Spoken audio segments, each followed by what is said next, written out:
Well, I mean, that's a blanket statement. What you just said is one of the most insanely idiotic things I have ever heard.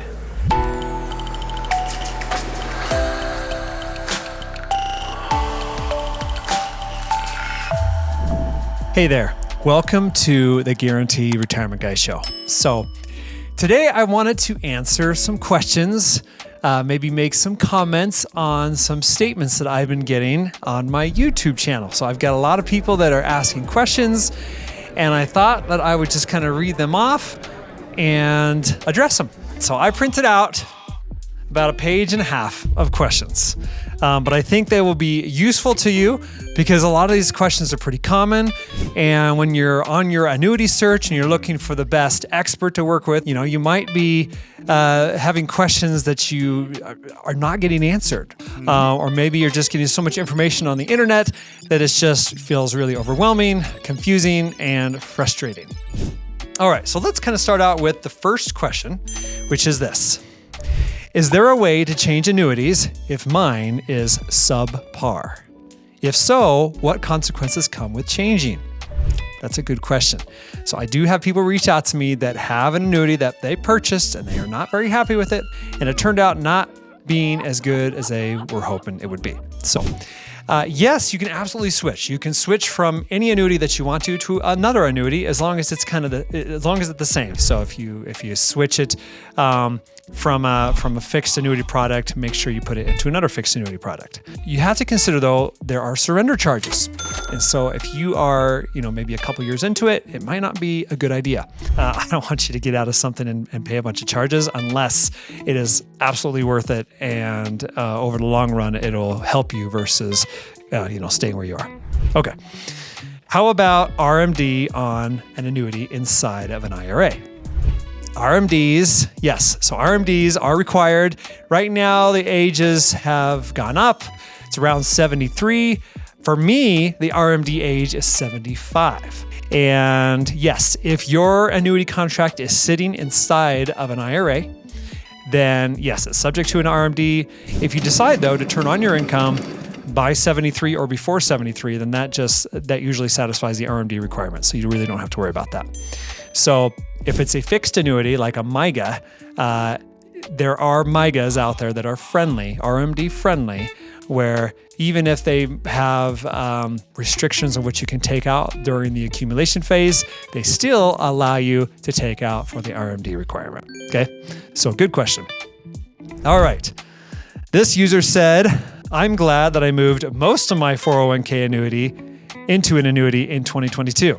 He's super happy, which, obviously goes without saying. We had a pretty rough year in 2022. There were a lot of bad days where the market just went down, and he had moved his annuity, it looks like, before that happened. And so he was able to save himself a lot of stress and frustration. And that's really what we focus on, is guarantees, market protection, and a guaranteed income stream, if that's what you're looking for. Okay, this one says, annuities suck. That's all he says, annuities suck. Well, I mean, that's a blanket statement. What you just said is one of the most insanely idiotic things I have ever heard. Don't be fooled by annuities. All right, well, here's another one.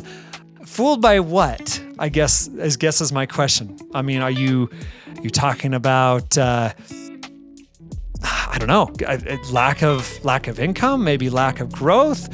What are they fooling you about? Is there a fee, like a hidden charge, a hidden fee? I would say if you don't want to be fooled, talk to someone that knows what they're talking about. They can answer your questions. So book a call with me. I've got a lot of information that I can give you to make sure you are not fooled, because knowledge is power, right? I have a fixed index annuity with American Equity, and in the first 2 years, it was great. I had a 50% participation rate, however, in the last 3 or 4 years, and they cut that to 22%, or I could take the fixed rate for just 3%. This sucks, and I can't wait for the next 2 years to get over so I can get out of the American Equity and do something different.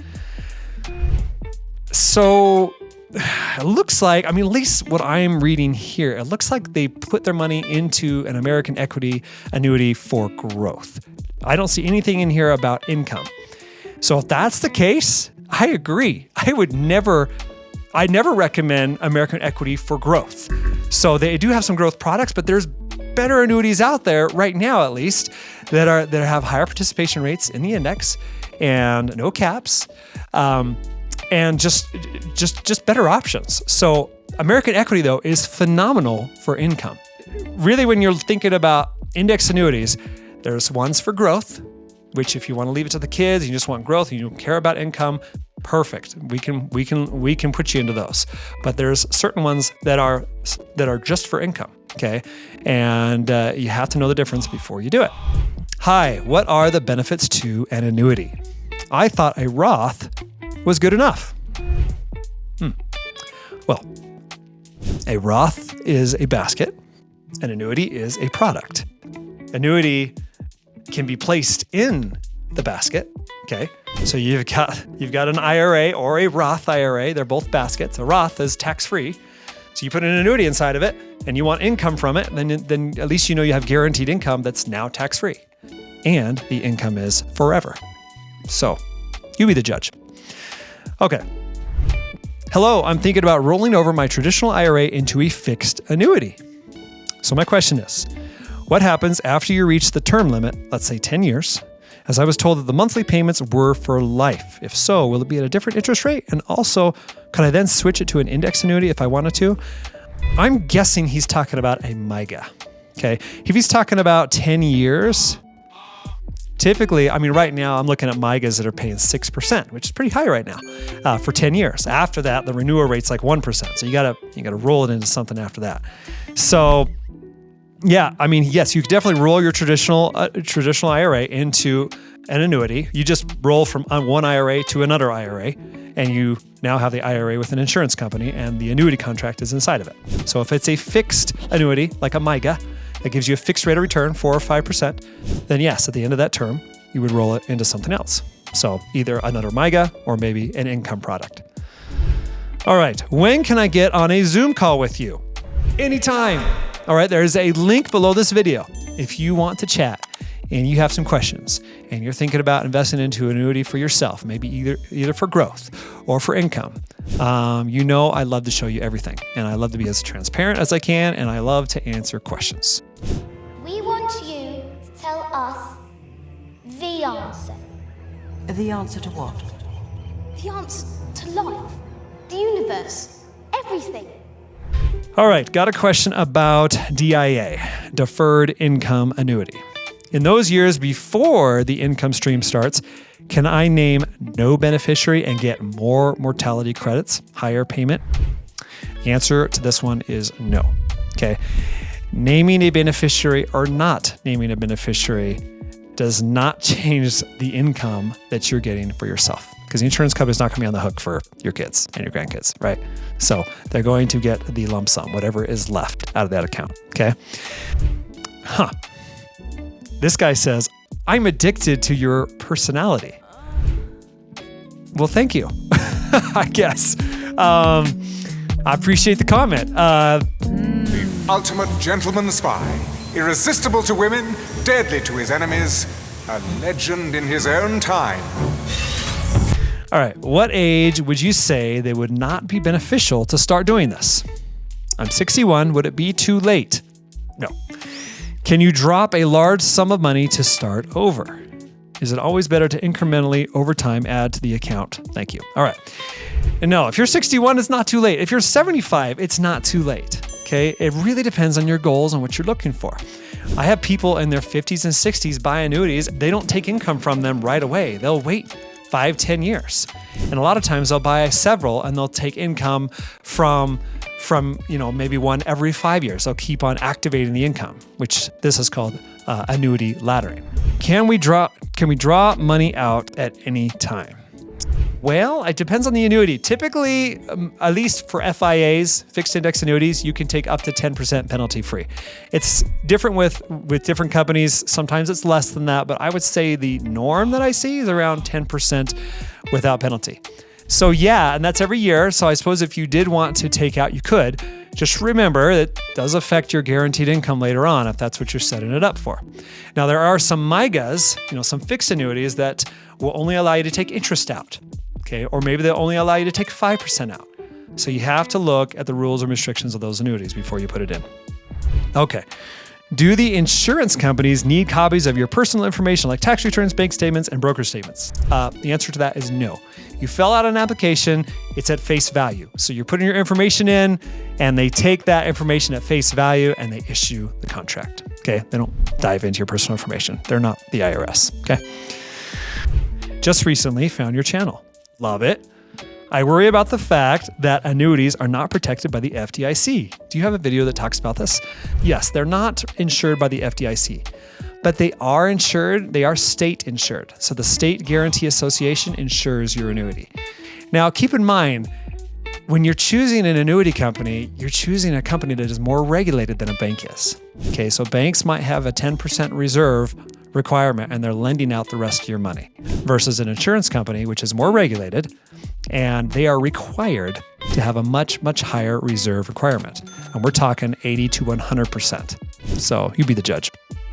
Only invest the money that you are still okay if it is lost. Now this kind of confuses me because that's usually a statement that you would say about the market or maybe purchasing a business or something that's subject to risk. Okay, remember, when you put money into an annuity, a fixed annuity product, which is the ones that I sell, they are guaranteed against loss. Okay? That's why you put it in, because you want to protect your money. All right, very interesting product. Can the roll-up rate change after you put the money in the annuity, but don't turn on the annual income? All right, once you put money into an annuity, with a roll-up rate. So for instance, American Equities Income Shield, you got Income Shield 10, which pays a 7% over 15 years and 8.25% over 5 years. So those are roll-up rates, and that is applied to your account balance every single year. And once that contract is issued, it stays with the contract. It never changes, never fluctuates. It is with the contract. It is contractually guaranteed. And that is, of course, what helps determine your guaranteed income later on. Okay, at the end of the 10-year contract, can I take my money out?